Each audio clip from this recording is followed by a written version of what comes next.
In today's video, I am really excited to share with you my quilt block called Brilliant Idea, and it goes with my fabric called Brilliant Idea. Brilliant, right?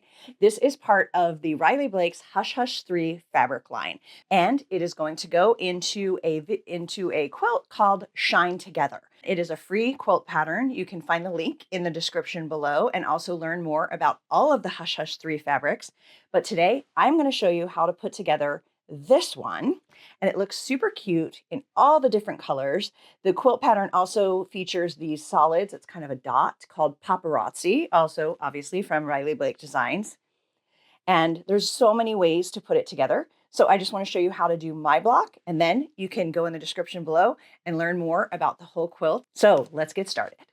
The first thing we need to do is to choose our fabrics and then cut all of our little pieces.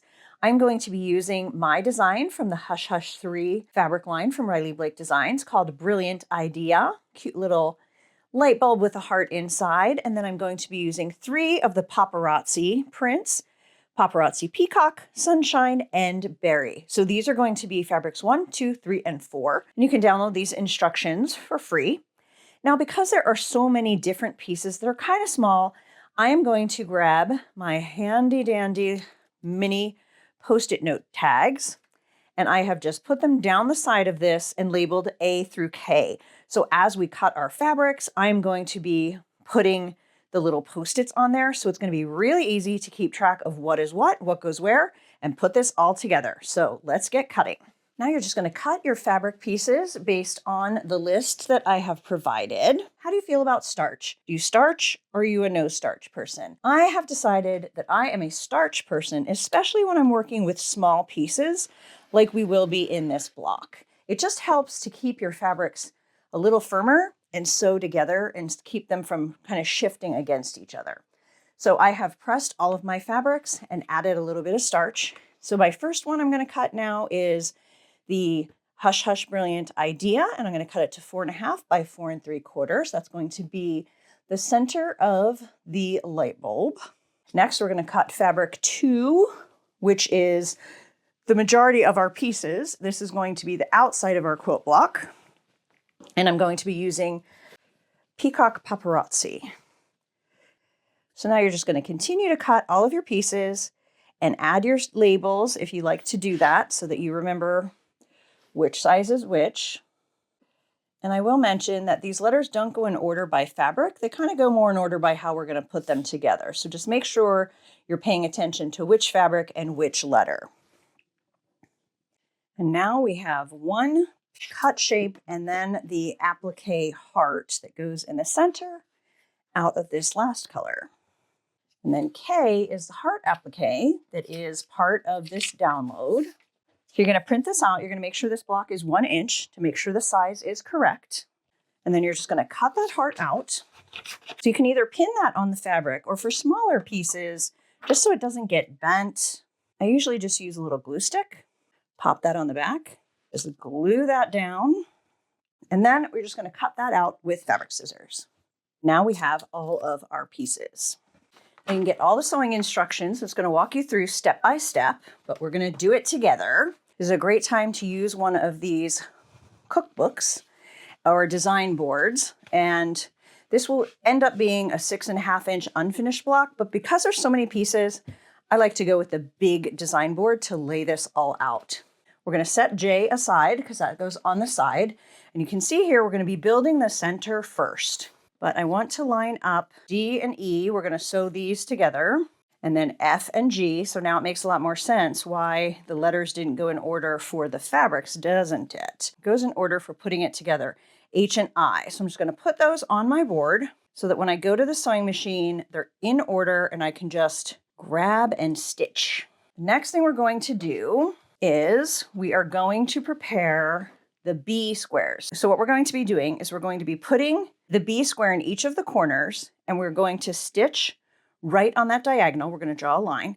Then we're going to trim that and flip it. Actually, do it like that, trim it and flip it to make those corners. Just want you to know what our goal is. So the first thing to do is to grab a pen, and I'm using a Frixion heat erasable pen, and I'm going to draw a diagonal line on each of these 4 squares on the wrong side.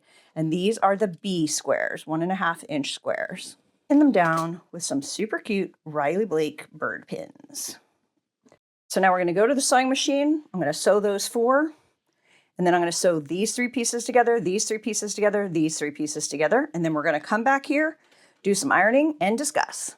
Now I have the board with all of my pieces right next to my sewing machine. I have my 1/4 inch foot on there.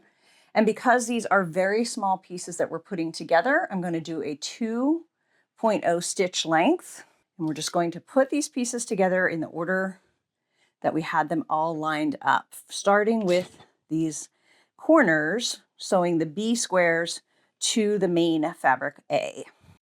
So now these 4 corners are sewn onto the A, and now I'm going to do the strips together, and I'm going to do those daisy chains. So I'll do the left to the right.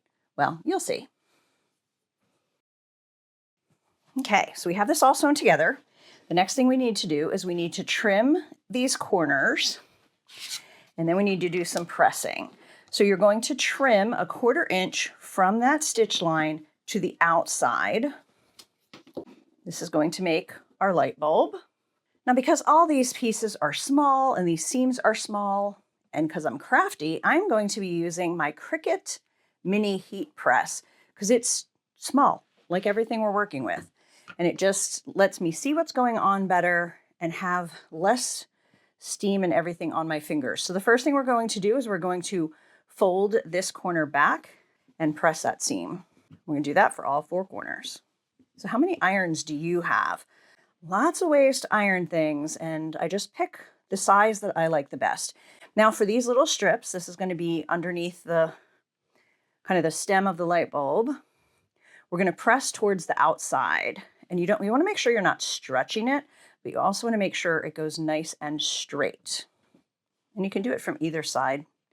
Totally personal preference. Uh-oh, that one did not line up as well as it should have. I'm going to go and re-sew that because even that teeny little bit off when something is so small can throw the whole thing off. So I'm going to fix that before we move forward. I re-sewed that and now it looks a lot better. And then another tool that I really like to use that I forgot to grab when I was doing these is my tailor's clapper or the quilting clapper, which is the same thing but smaller. Basically, great piece of wood, easy to hold. And once you press, so you've pressed and heated up your fabric, and then you're going to press that down. The wood is going to absorb some of the heat, and it's going to give you nice and flat and crisp seams. Really important for a quilt block. See, you can kind of see the difference between this one, which I didn't use the clapper, and these, which I did. So, handy little tool. Now, back to our block. You want to make sure you are looking at the diagram that I've given you. So the piece with the wider yellow goes on top, then the pink, then the yellow again. We're going to be sewing all of those together, and then piece C goes on top. So we're going to be creating that center, and then to finish the square, we'll be adding this on the side. Believe it or not, that is going to be the correct size. So the next thing we need to do is sew these pieces together. Now we're going to press these towards the outside, and we're going to use our quilter's clapper or tailor's clapper to get those seams nice and flat. Well, you got to make sure as you're pressing that you are looking at your lines, because that I did not press out very well and it was really crooked, which is going to throw off my entire block. I love doing these little ones, but if you don't get these things staying straight, it catches up to you pretty quick. Now we're going to sew this part together, and then the center of our block will be ready to go. And then all that will be left are the sides and the applique heart. So what do you think of stuff like this? Are you new to doing cute little quilt blocks like this? Is this something you love to do and you do regularly? Let me know in the comments. All right, we're going to press that last one. Now we are going to, see, I told you those were going to work. We are going to pin these on the sides. Now I'm going to pin and sew from this side so that I can control how these pressed seams come together, since that's just a plain piece of fabric. Okay, we're going to sew those 2 sides. Now we're going to press that to the outside. You'll notice it is not perfectly square, but I have allowed for that. So now we're going to trim this to be 6.5-inch square, and then it's going to be a perfect 6-inch finished block. I'm going to use this rotating cutting mat so that I don't have to move the block. I can just move the mat and keep this still and keep it lined up perfectly. It can be a little bit wobbly because you have so many seams under there, so don't worry about that. Make sure you hold your hand in the center, and then you're going to trim all 4 sides. Just make sure you don't move that when you lift your hand. And voila. So the next thing we need to do is attach our heart and sew 2 little lines here. So you can do this in any way that you want. You can use a temporary adhesive. You could use the Wonder Under, like a fusible bond. I obviously didn't do that because of the way I cut it. And then you can just stitch around that. I'm just going to do raw edge applique. You could also do zigzag, whatever you like to do. So I'm just going to grab my glue stick again and put a couple little dots on there just so that it's going to stay in place. Now I'm just going to do a really quick raw edge applique with 2 lines coming down here so it looks like the heart is the filament in the light bulb. And since it's going to be so short of a project, I'm just going to keep my 1/4-inch foot in here and we're going to work with that. So I'm going to start down at the bottom, making sure I'm not on that yellow. I'm going to put my foot down, my needle down, make sure I'm in the white.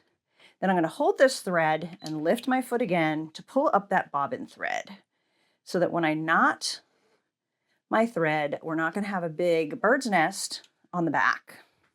So I'm going to hold both of these threads and do a quick little knot. And I'm going to keep this on a really short stitch, a 2.0, because we're going to be doing some curves. And then I'm also going to set it to finish lifted. I love that my machine can do that, so that it's going to be less work as I'm doing this. So with raw edge applique, it's going to fray a little bit, but it just kind of adds to the look of it. You can do whatever kind you want. You can do zigzag if you prefer to have that edge look a little bit more finished. This is my Brilliant Idea block to go with the Brilliant Idea Hush Hush 3 fabric as part of the Riley Blake Sew Along quilt blocks. And if you make this and post it on social media, be sure to tag me. I would love to see the fabrics that you choose and what you create.